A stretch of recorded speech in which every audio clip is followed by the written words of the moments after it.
இன்றே டவுன்லோட் செய்து உங்கள் ஃபேவரட் ஷோக்களை என்ஜாய் பண்ணுங்க. உங்க தப்பான முடிவால இப்படி மாத்திட்டீங்களே. ஏற்கனவே என் புருஷன் பேச்சு மூச்சு இல்லாம கோமால கிடக்குறாரு. இவன் ஒருத்தன் தான் எனக்கு ஆறுதலா இருப்பான்னு நினைச்சேன். இப்ப இவனும் இப்படி ஆயிட்டான்.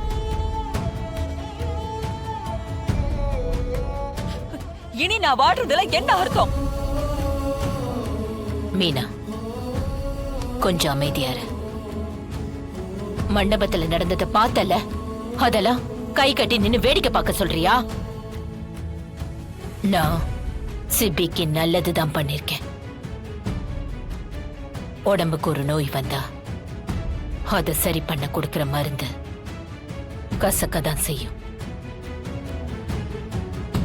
ஆனா அந்த நோய் குணமாக சாப்பிட்டுதானே ஆகணும். அந்த மாதிரிதான் சிபிக்கு இந்த வாழ்க்கை.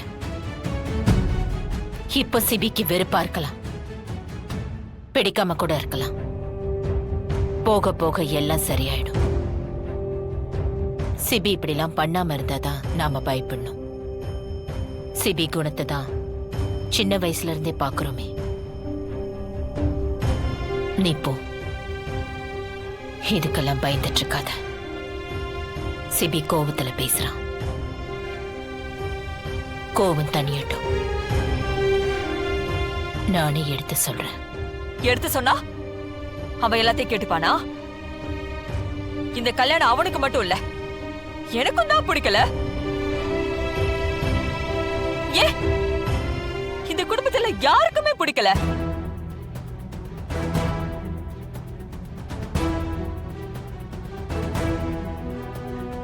இப்படி யாருக்குமே பிடிக்காத ஒருத்திய இந்த வீட்டுக்கு மருமகளா கொண்டு வந்திருக்கீங்களே, இவளை நான் எப்படி ஏத்துக்க முடியும்? தமிழ் கிட்ட அப்படி என்ன குறை? எல்லாமே குறைதான். எனக்கு பிடிக்கல. நாங்க நினைச்சது வேற, நீங்க நடத்துனது வேற. அத்தை, இதுக்கு மேல என்னால இந்த வீட்டுல இருக்க முடியாது.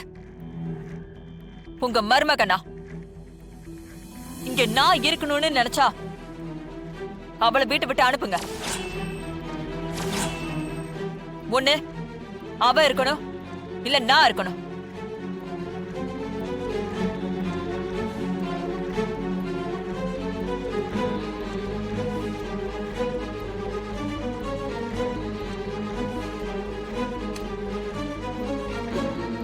மீனா, நீ எப்படி இந்த வீட்டுக்கு மருமகளோ அதே மாதிரி தான் தமிழும் இந்த வீட்டோட மருமக. உனக்கு இந்த வீட்டுல என்ன உரிமை இருக்கோ அதே உரிமை தமிழுக்கும் இருக்கு. தமிழ் இங்குதான் இருப்பா.